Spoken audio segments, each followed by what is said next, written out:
mureke mbabwira akantu igihe cyose uri mu kibazo kiri seriye uri mu kibazo pe cya kibazo kiri seriye umenya ko ariho gutabarwa kwawe kugiye kuba igihe cyose uzabona uri mu bibazo ukavuga ati mana yanjye nzabyikuramo gute ese bizakunda jya umenya ko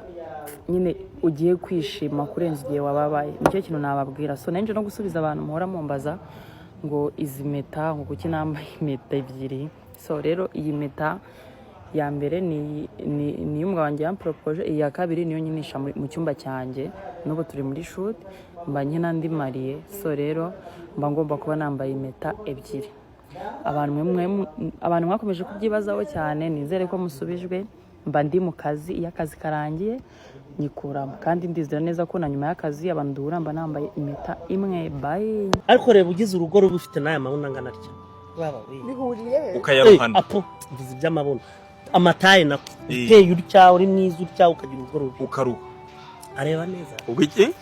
nkaba ndeba buriya hari igihe umukobwa ateretwa cyane akishima akumva ngo ni mwiza ariko hari n'igihe aba ari umudayimoni